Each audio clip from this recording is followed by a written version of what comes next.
ایران اسرائیل جنگ ختم ہو چکی ہے۔ واشنگٹن، تہران اور تل ابیب اپنی اپنی فتح کے جھنڈے گاڑ رہے ہیں، لیکن سب سے اہم بات یا ایران کی کامیابی سب سے بڑی یہ ہے کہ وہ اپنا سب سے قیمتی نیوکلیئر اثاثہ یعنی انریچڈ یورینیم کو امریکہ اور اسرائیل سے محفوظ رکھنے میں کامیاب رہا ہے۔ خود امریکی intelligence agency defence intelligence agency گواہی دے رہی ہے کہ یو ایس بنکر بسٹرز میں ایران کی انریچڈ یورینیم کو نقصان نہیں پہنچا۔ اہم سوال یہ ہے کہ ایران کے نیوکلیئر پروگرام کی لائف لائن یعنی یورینیم کو زمین کھا گئی یا آسمان نگل گیا۔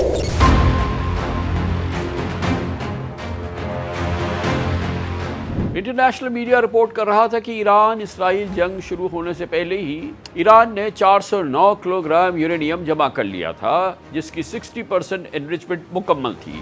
اپنی کوالٹی میں گریڈ 90 کے حامل اور یہ یورینیم بڑے پیمانے پر تباہی پھیلانے والے کم از کم 8 نیوکلیئر بام بنانے کے لیے کافی تھی۔ ایران اسرائیل جنگ کا کلائمیکس یعنی فورڈو، نٹانز اور اصفہان کی نیوکلیئر سائٹس پر بنکر بسٹر اٹیک سے ہوا اور 30,000 پاؤنڈ کے مسلسل 14 بامز کی بوچھاڑ ہوئی۔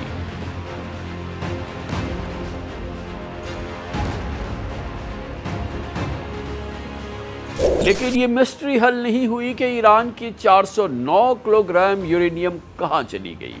کیا یہ uranium American B-2 bomber fighter jets کی اسٹرائک سے پہلے ہی کہیں ٹرانسفر کر دی گئی تھی یا پھر یہ تھی بھی یا نہیں؟ کنفیوژن بڑھتا جا رہا ہے۔ You know for certain that the uranium was removed from the facility before the B-2 struck. So I'm not aware of any intelligence that I've reviewed that says things were not where they were supposed to be, moved or otherwise. We were watching closely, and there was no indication to the United States that any of that enriched uranium was moved prior to the strike. From any of the sites? Correct.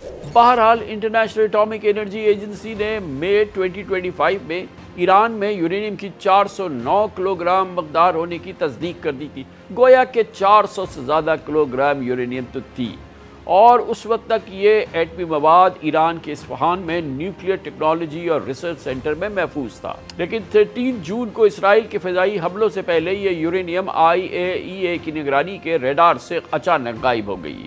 اطلاع سامنے آئی کہ ایران نے حملے سے قبل uranium کو ایک نامعلوم اور محفوظ مقام پر ٹرانسفر کے لیے اسپیشل میجرز لیے ہیں۔ انٹرنیشنل اٹامک انرجی ایجنسی کو امریکی حملے کے بعد ایران کی تینوں نیوکلیئر سائٹس سے ایٹمی تابکاری کے یعنی ریڈیشن کے اخراج کا کوئی سراغ نہیں ملا ہے۔ تعجب تو اس بات پر بھی ہے کہ یورینیم کی تنصیبات پر B-52 بامبر سے بنکر بسٹر حملہ ہوا اور نیوکلیئر ریڈیشن کے اثرات بھی ثابت نہیں ہوئے۔ اب تک امریکن اٹیکس کے بعد کسی بھی ایرانی نیوکلیئر سائٹ سے یورینیم پھٹنے سے پیدا ہونے والا زلزلہ بھی ریکارڈ نہیں کیا گیا ہے، گویا کہ یورینیم کہیں ہٹ نہیں ہوا ہے۔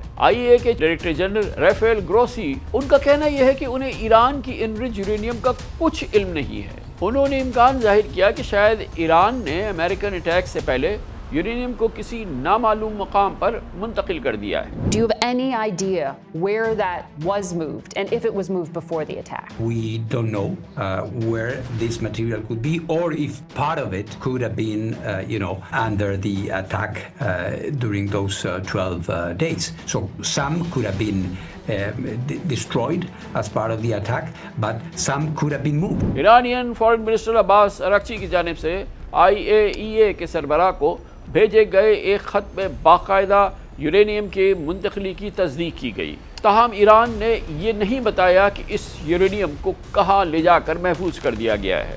The head of the UN's nuclear watchdog, the IAEA, has told CBS News that Iran could likely start enriching uranium again within a few months. Is that your assessment as well?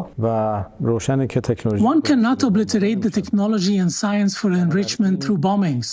If there is this will on our part, and the will exists in order to once again make progress in this industry, we will be able to expeditiously repair the damages and make up for the lost time. امریکہ کی جانب سے فورڈو پر حملے سے پہلے satellite تصاویر میں tricks اور ڈمپرز کی نقل و حرکت دیکھی گئی تھی۔ ایران نے بنکر بسٹر کے بعد اعلان کیا تھا کہ اس کی سائٹس پر حملہ ضرور ہوا، لیکن نیوکلیئر اثاثے محفوظ ہیں۔ خبریں تو یہ بھی سامنے آئیں کہ امریکہ نے ایٹمی تنصیبات پر حملے سے پہلے ایران کو آگاہ کر دیا تھا۔ نیوکلیئر ایکسپرٹس کے مطابق ایران کے پاس یورینیم کی اتنی مقدار کو صرف 16 سلنڈرز میں رکھا جا سکتا ہے جو اسکوبا ٹینک جتنے سائز کے ہوں گے، اور ہر ایک سلنڈر کا وزن تقریباً 25 کلو گرام ہوگا، یعنی اتنے چھوٹے کہ کوئی شخص انہیں اپنی کمر پر باندھ کر بھی کہیں لے جا سکتا ہے۔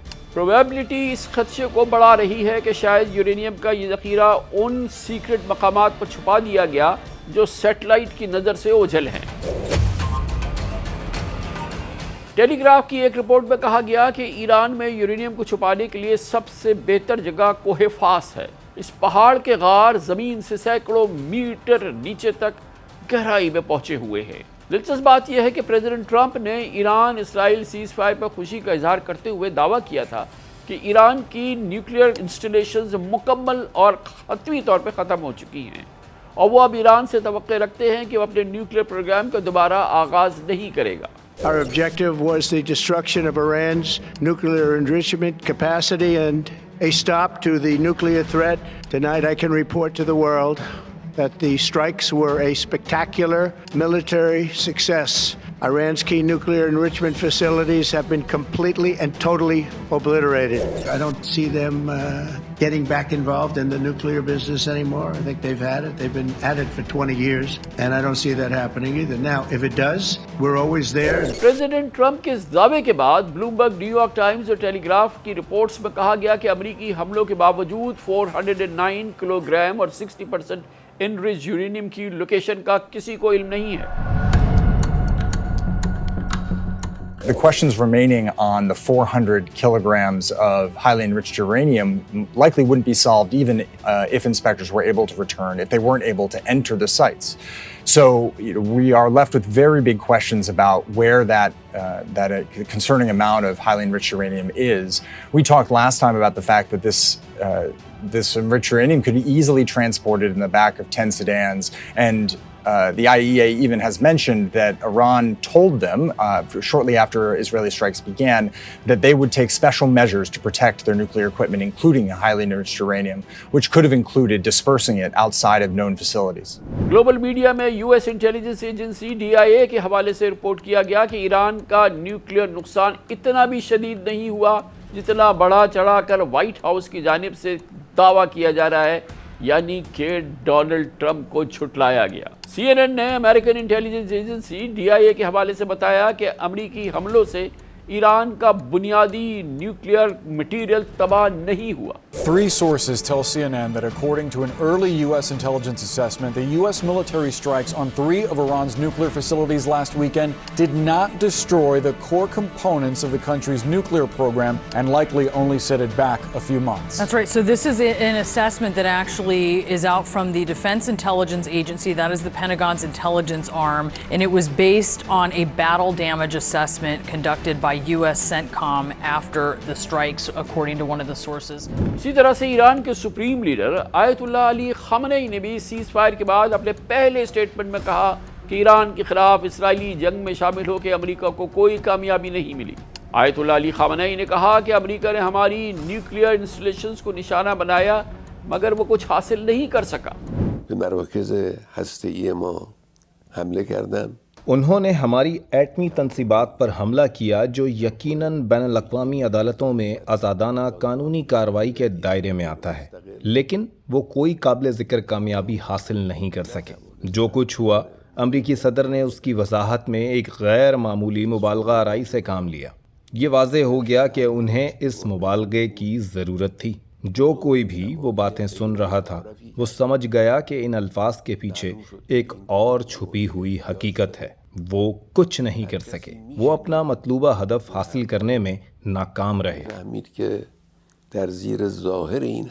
اب ٹرمپ ایڈمنسٹریشن کی جانب سے بار بار وضاحتیں آ رہی ہیں کہ ایران کی نیوکلیئر سائٹس مکمل تباہ کر دی گئی ہے۔ کبھی وائٹ ہاؤس تو کبھی اسٹیٹ ڈپارٹمنٹ میں پریس بریفنگ ہو رہی ہے۔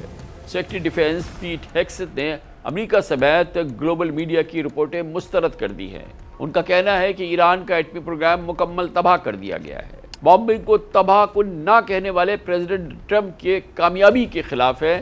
ڈیفینس سیکرٹری کا یہ کہنا تھا۔ There are so many aspects of what our brave men and women did that because of the hatred of this press corps, are undermined because people are trying to leak and spin that it wasn't successful. It's irresponsible. It's an important responsibility. And time again, classified information is leaked or peddled for political purposes to try to make the president look bad. Let me read the bottom line here. President Trump directed the most complex and secretive military operation in history, and it was a resounding success, resulting in a ceasefire agreement and the end of the 12-day war.